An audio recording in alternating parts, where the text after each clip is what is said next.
You're now tuned in to another episode of Lead and Be Legendary presents the Label Podcast. Aw, man.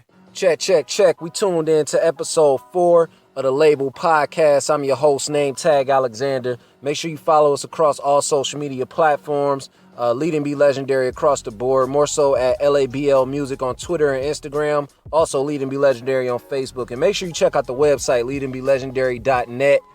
Go there, make sure you cop some merch. I just added some some hooded, actually the zip-up hoodies, and then a couple of new t-shirts as well. So make sure you cop some of that merch when you get a minute.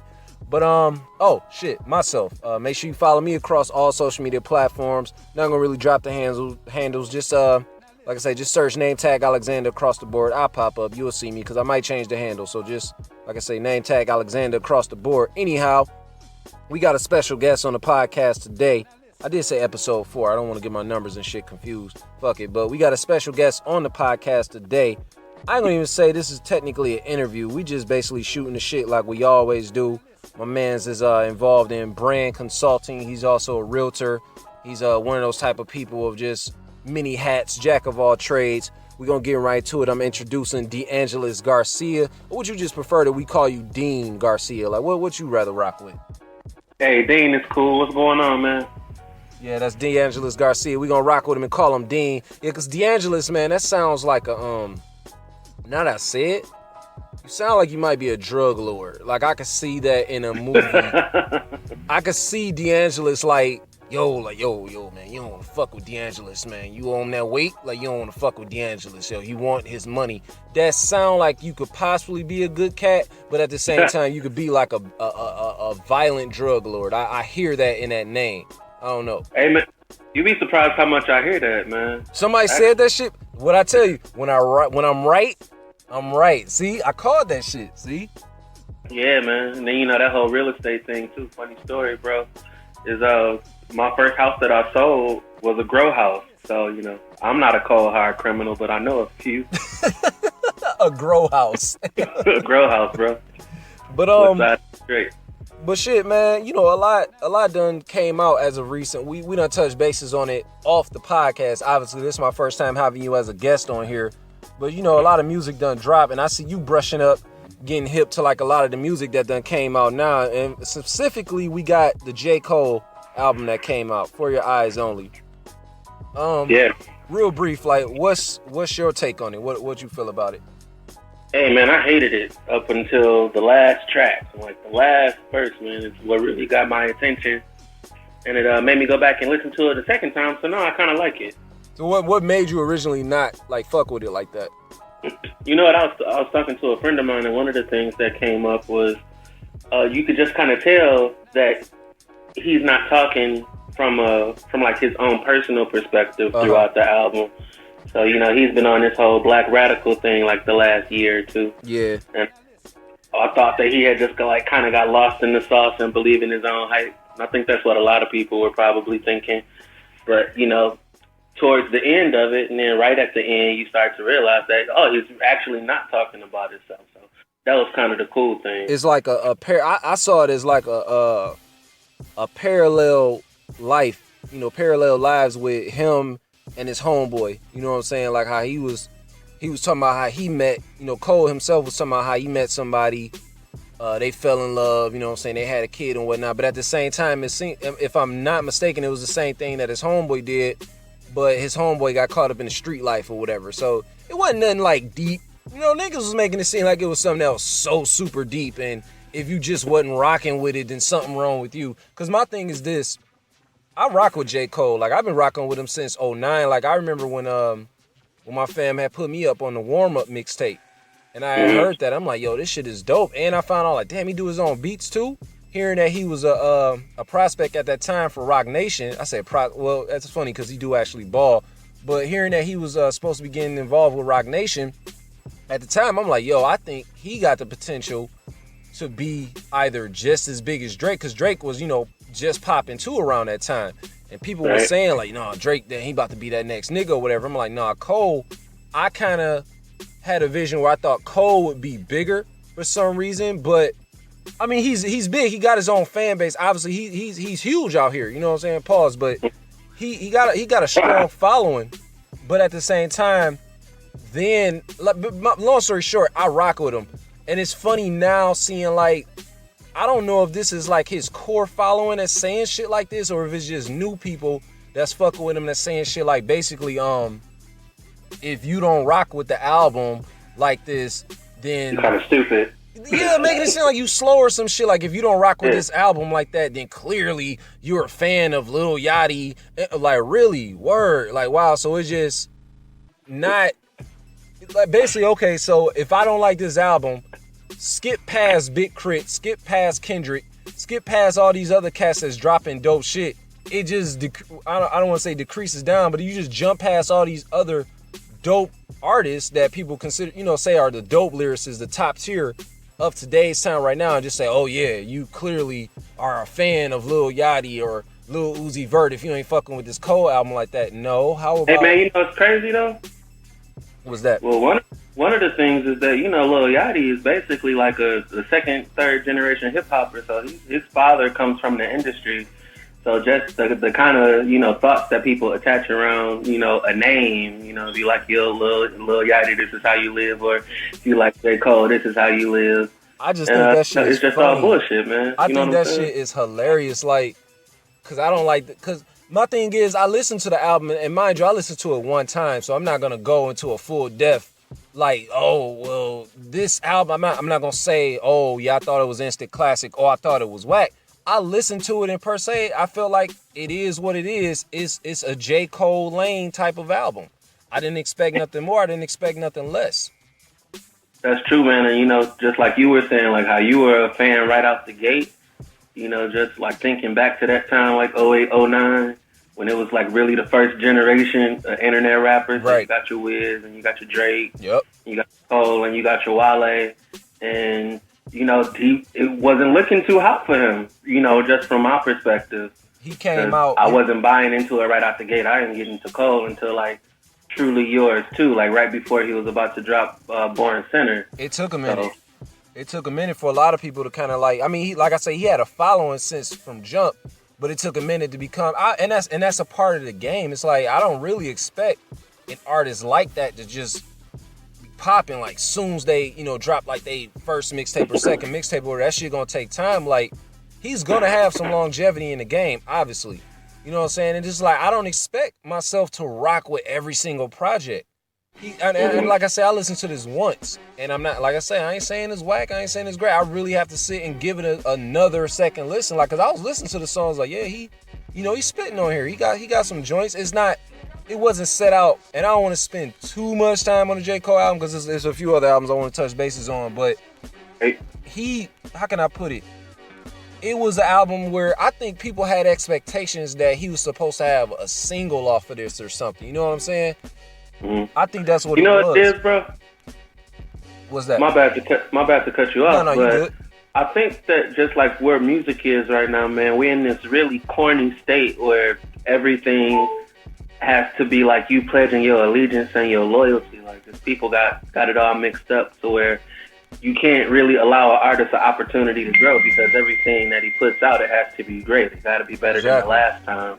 And even when you're thinking about cats like Jay-Z, who's like, one of my personal favorites, we talking about a guy who started off with Streets is Watching, and, that's like a cult classic. But, up in them first couple of albums, nobody was really sure where Jay-Z was headed until like around the Blueprints, man. So you knew he was fly, and you knew that, that he could put some words together, but you didn't really know who Jay-Z was until, he had that right sound. Even with, I would even say around like Hard Knock Life, because that was when he first took, it was when it took off with commercial success. Exactly. And then from there, because it was like Hard Knock Life, then you had Volume 3 with Big Pimpin', and then from there just start, shooting out or whatever. But like, yeah, you're right. In the beginning, it was kind of like niggas, they wasn't.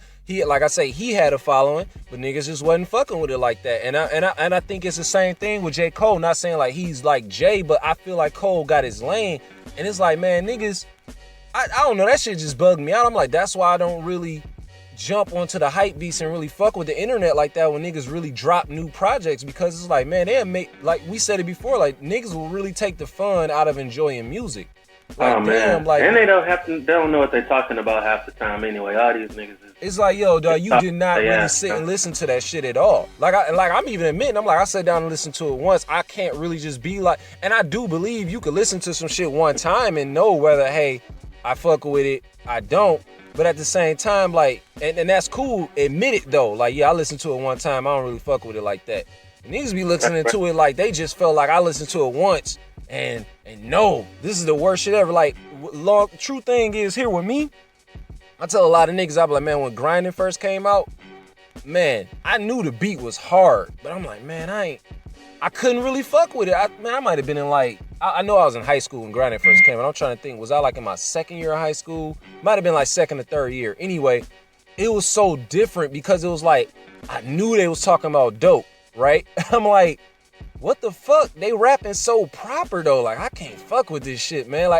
Like the way they was so articulate with their words. I'm like, man, this shit is, I've never heard like dope dealers turn drug rap. You know what I'm saying? Like rap like that. I'm like, damn, I don't know, man. I couldn't fuck with it. And the niggas was looking at me funny, like, man, this shit hard as hell, nigga, you fooling.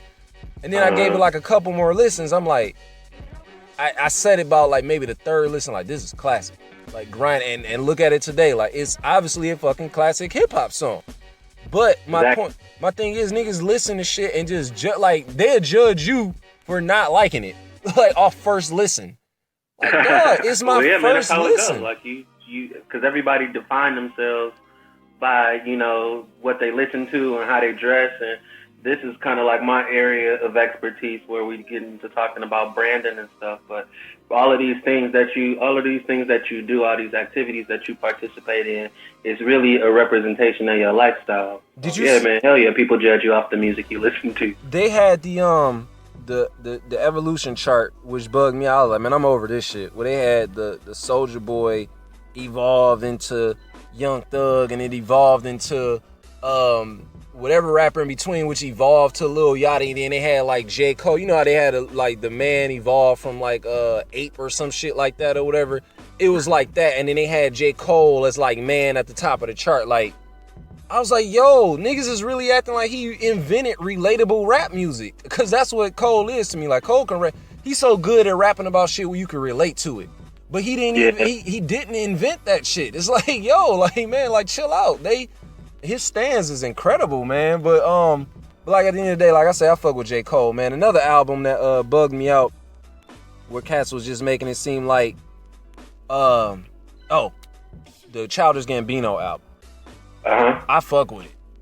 It's like funk fused with Awaken My Love. And you know what's so crazy about Gambino, man, is that he can legit do anything. This guy does TV sitcoms, he does stand-up, he raps, and apparently he makes funk albums and babies at the same damn time. Niggas was like, he need to stay in his lane. The niggas that didn't fuck with it, they said that nigga just need to act. He needs to just act. And yeah, he need to act and executive produce, you know, movies and TV and shit like that. So what about Jamie Foxx? Should he only do comedy? Should he only sing? You know what I'm saying? Like, yo, should he only play the piano? You know what I'm saying? Like, wow, like, really, like, niggas, you can't be a creative these days. And I understand if you just don't fuck with something. I get it. It's like, man, that's just not my cup of tea. I don't fuck with it. But to tell me, like, yo, that's like telling a nigga that produces, okay, for instance, we take it back to J. Cole. He produced, he also rap. So he can't produce because he only supposed to rap, or he can't rap, he only supposed to produce. You feel what I'm saying? Like, well, you know what, though? That's kind of a flawed argument, because one of the main critiques of J. Cole is when they're talking about, you know, him being quote-unquote born, it's not usually his bars, but it's the beat selection. His beats, yeah. Well, I see mad shit that say he needs to outsource that. But with a guy like Childish Gambino, what I really appreciate about him, and J. Cole and people who are multi-talented, is that, you know, when you're really good at more than one thing and you allow yourself the opportunity to shine, you know, that more than one thing is really the opportunity for everybody else to be inspired and do the same thing. So shout out to Childish Gambino, man. I thought the album was dope, man. It got a couple corny songs on there I don't really rock with like that. Like, it's it's across the board that a lot of cats are like, man, I just don't really care for the California Oh, track no, like that. it ain't for everybody. The California track is like maybe if it was on another project, but just within the midst of that, I'm like, yeah, this is okay. And I didn't care too much for Zombies. I listened to Zombies and was like, yeah, it's cool. But then out the second listen, I'm like, yeah, I don't. This ain't one of my favorites off the project, whatever. But overall, man, I thought it was solid. I'm like, okay, I ain't too mad at this. You know what I'm saying? I'm like, it ain't the greatest. Like, I don't really expect shit just to be like, oh my god, this is the greatest fucking album ever. Like, it's a dope listen. I see shit for what it is now. Like, and my thing is, here's what tripped me out with a lot of shit that get released. Everybody goes so in a frenzy over shit when it first come out, right? But then about maybe a week or so later, niggas ain't talking about the shit no more. They over it.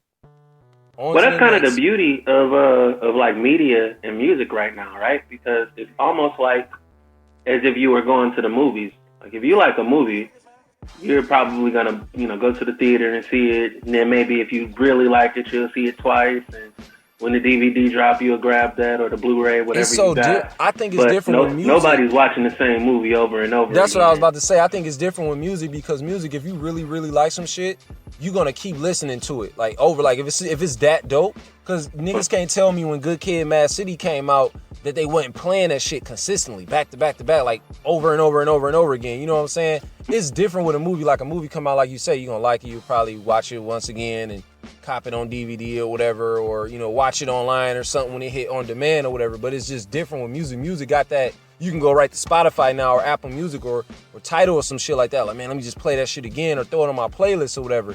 And that's what tripped me out. Like, I remember I had this conversation with you, and it was probably DDT before. Like, man, it just make me feel like, man, I just don't understand how. I mean, I get it as far as albums, it's a body of work.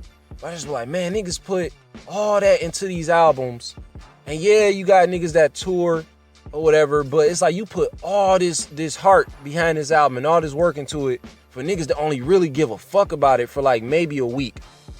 Sometimes but that's the whole thing, though, right? Because we're talking about, probably the last album that I bumped extended like that was Good Kid, Mad City.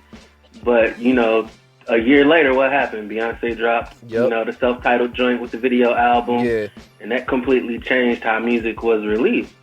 So we talking about going back to J. Cole for a minute, we talking about a guy that for the last two albums put out a documentary.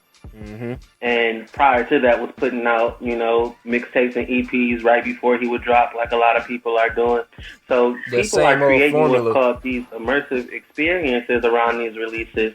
And I think that a lot of the shelf life being so short has to do with it being a sensory overload. But if you could, make an impact in a short amount of time and have somebody get that same feeling when they come back to it every now and then versus having them bump it all the time, then I think it might be an even trade-off. That's true. Because, like, I'm pretty sure a lot of cats going to look back at it and be like, yo, the documentary he put out, though, and what niggas really going to talk about, just to go back to the Cole Project, of course niggas going to talk about the Everybody Dies and False Prophets joints the most. Like, the album itself it's like, I think False Prophets and Everybody Dies, you got to separate it. Like, a lot of niggas is mad. Like, yo, them shits wasn't even on there. For some reason, I knew they're not going to be on this album. Obviously, because one was like a track that was a Joey Badass joint. I knew then. I'm like, yeah, this is clearly like a Joey Badass track. I don't think this is going to be on the album unless it's like a bonus and he probably got the shit cleared. I don't know. But I knew that wasn't going to be on there. I was like, niggas is mad. Like, yo, this wasn't even on there. Like, I'm pissed. Like, but at the same time, that got people talking and excited for the album. So it worked. He trolled and the shit worked. You know what I'm saying? That's all marketing is now, and it's just one big troll. Well, while you talking about it, though, shout out to Joey Badass, man. I got to see him open up for Danny Brown at the Bruiser Thanksgiving a couple of weeks ago. Oh, yeah. He shut it down, man. He had him going crazy. Straight up. And what else? What did I want to touch bases? Talked about the, Ab-Soul. Did you check out that one yet? The what is it called? Do What Thou Wilt? You know what? I haven't had a chance to check that one out yet, I see that he's been talking about Kendrick and J. Cole doing the collab album. So I'm going to make sure I check his out probably later on tonight. Yeah, man. That album is pretty, man. Ab-Soul, he's a special kind of MC, man. That shit is fire. What else? The Smoke Dizza and Pete Rock. See? Hey, man. Another album. Don't Smoke Rock. Shout out to those guys. Another album, like, you see what I'm saying? You got that album. It's a sensory overload because that just came out last week? Yeah. That was December 2nd that shit dropped. Yep. Mm-hmm. That came out. And then next you know, we niggas still talking about it, don't get me wrong, nigga, but like you say, because of sensory overload, here come Cole, bam. I can't focus on this other album. I can only talk about this, you know what I'm saying? And shit, even going back to Tribe, I was telling DDT this. I was like, man, I'm not saying niggas forgot that quick about the Tribe album, because the Tribe album is dope. But my thing is, like, it's like people, again, sensory overload. People just kind of shove it to the side, like, all right. And then next, we'll dig it back up and talk about it, like, maybe for some months down the line, or when the end of the year come about or something. That's how I see it. And that's why I be telling cats, like, man, I don't really know if I want to keep dropping full-length albums like that, or like full-length project. I would rather stick with, like, maybe the EPs, or even going back to, like, maxi singles or whatever, you know what I'm saying, where you can just give them, like, maybe a few tracks here and there, because that's how people treat your albums anyway. They treat niggas' albums like they only drop a single or something. To me, I don't know, man. I don't feel like that. I really, really like albums. I especially like the full-length album. I mean, I'm still into it. And I am, per se. What we dealing a lot with, like when you're talking about the Don't Smoke Rock and the De La Soul and the Tribe Called Quest, like, these guys are like painters now, right? And this is like my theory on how artists, like real true artists, approach art. Like, when you're creating something, it could be a good anything. So a good song can be a good painting, can be a good play, can be a good story, and so on and so forth. So one of the things that I think really affects replay value is that these guys are really just going in the studio and swagging and really trying to capture a moment versus trying to make something that's, quote unquote, priceless or has a whole bunch of replay value. Yeah. I think these guys are really sticking to a theme and trying to deliver on that, and then standing by that work. That's something that I really respect about a lot of people putting out music right now. And I agree, the art that doesn't feel forced be the best shit. Like, you can, like, when they took their time with it, but it just didn't feel forced. I like when I can hear some shit and can tell that they didn't just go in there and was like, yo, this gonna be the cut for all the ladies, or this gonna be the cut for, you know what I'm saying, this gonna be the one for the radio. We got one. Like, no. Not cornball shit, man. Like, back in the early 2000s when everybody have a club joint and a chick joint and all of that. Hell I ain't really about that no more. But what else? What else was the project? Marv 1, man. Detroit's own. Shout out to Marv, man. I think he dropped like a solid project. And the crazy thing is, if I'm not mistaken, he did all the beats. And I knew Marv been doing beats for years, but like, he actually sat down and did like pretty much the entire project, the entire body of work. And that soundtrack of Autumn, man, I think niggas need to check that out. Marv, like, he went in on this. Like, he solid body of work. Like, he don't drop projects like consistently, and I respect that. Like, when you don't, because I dropped the album in 2015, I have to drop an album in 2016. I have to drop another in 2017. Like, no, nigga, you're not signed to a contract. You don't have to do that. You know what I'm saying? You can drop whenever the fuck you feel. And if your fans really rocking with it, they gonna fuck with it. And I think he I don't know, maybe he knew that, but he dropped a solid body of work with a soundtrack of Autumn. You definitely, I remember you said you was gonna check it out. I don't know if you did, but you gotta check that out, man. That album is... No, you know what, man? So far, I've only had a chance, play the single a couple of times. So shout out to Marv 1 and to him showing love to Gwen Nation.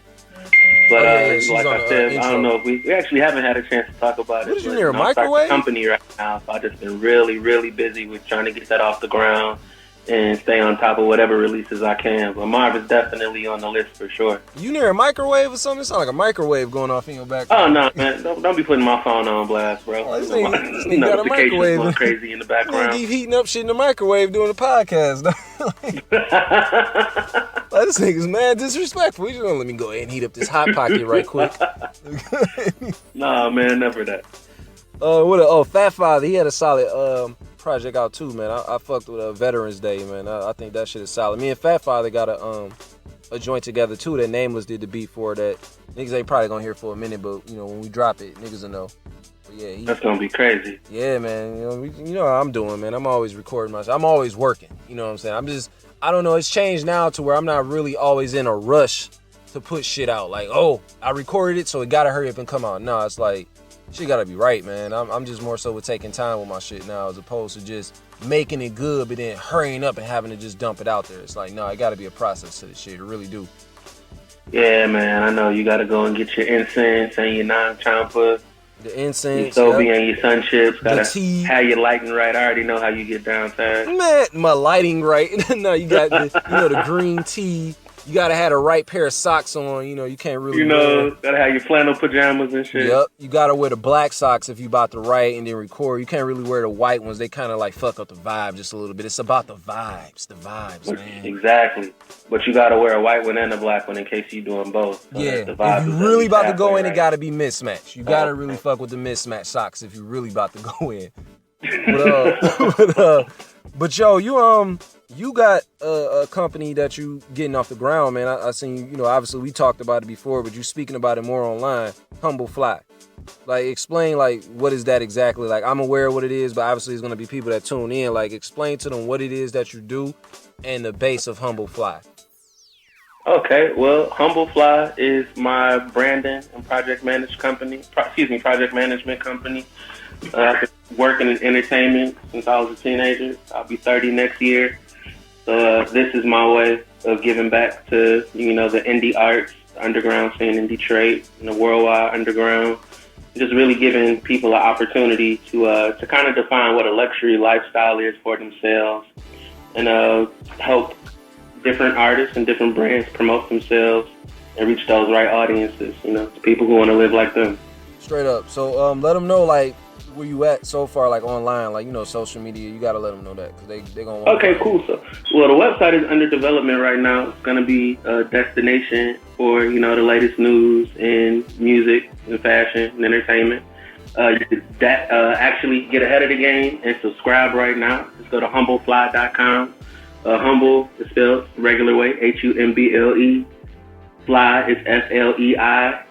French spelling. Shout out to Detroit, French settled city. And humblefly.com, man. Check it out. Who did that logo? Who did the logo? That logo is pretty fly. It's pretty flashy. Yeah. Who did the logo? I don't know, some loser, man, named Nametag. Okay. We're gonna edit that part out. No, everybody shout out to Nametag. He did an excellent job on my logo. So again, like I said, if you check out humblefly.com, you'll be able to go see his work. And where can they find you specifically? Cause I swear I always drop the social media handles for Label, and I never really just do it for myself. But like, let them know where you at specifically on social media platforms. All right. Well, I basically use Instagram, and that's it right now. So art.dealer.dean, art.dealer.dean is in November. That's IG. And or you can follow Humble Flei on IG as well, or like us on Facebook, HUMBLE Fly FLEI. The irony behind the art.dealer.dean. I don't know. I'm just saying. I'm just saying. Then already the name, man. Already the name DeAngelus. It didn't hit me until now. The name DeAngelus. We already said that sound like a violent drug lord, and then art.dealer.dean. The feds gonna be coming for you, man. They're gonna be looking at your Instagram page. Hey, man. I plead the fifth. They're coming for you. Always. Hey, you talking about Instagram? You on Facebook often. Like, I see you there. You just not gonna say, why you hiding your Facebook page? See? Facebook is for family, but if I like you, I'll add you. Go ahead and look up DeAngelus Garcia. Right, I'm a black man with a Mexican name. It's all coming together now. Yeah, we done found you out. The dealer. DeAngelus Garcia on Facebook. I'll add you. Probably delete you after a while, but come and kick it with me for now. DeAngelus Garcia. Well, no, it's Dean. Yeah, you're right. Dean Garcia now on Facebook. The irony in that. I'm not really on Facebook like that. Only the Instagram page is plugged. I see you. Okay. All right. Bro, names have been changed to protect the guilty, bro. That's all. Just saying. I'm just saying. We gonna wrap. I'm gonna probably end this podcast like once we close. I'm gonna probably just drop a few songs or something at the end, maybe a couple. Might just do one. I'm not gonna hold them up. Niggas don't be listening to music like that. I'm gonna hold them off with just probably like one joint or whatever to close out the podcast. Fade it out maybe with it, or I might just fade it out with an intro. I don't know. I haven't figured it out. We'll figure that out in the editing process. But yeah, man. Episode 4. It's a wrap. Dean, man, we thank you for having you on the podcast. You know, like I say, this wasn't really, I ain't gonna say like, an interview. We just shooting the shit like we always do, man, at the end of the day. You know what I'm saying? But episode 4, man. Look forward to episode 4, man. Make sure y'all stay tuned for everything that the Label Podcast has coming up. Check out label. Bro, what's the website? You don't even know, man. I'm gonna plug, man. Don't worry about all that. I'm gonna plug all that. I'm gonna plug all that. You fucked it up. You fucked it up. You know you fucked up. You fucked it up. You label dot. It's label dot nothing. Like leadandbelegendary.net. That's the website. That's all they need to know. That's it. But we gonna drop the social media handles at another point. You fucked it all up. Man. Label Podcast episode 4. Oh man.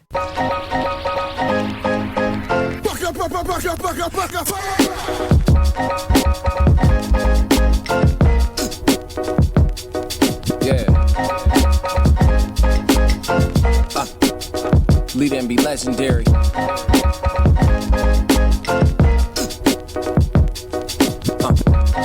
Alright, I'm ready. Listen. Oh, man. I got a clear view of that mountain top since I got up out of the pitfalls. I'm back on the high, y'all was dealing with withdrawal from that music drug. On that real though, I can't pay them bills off of music love. The fam said stay lit, fusing club.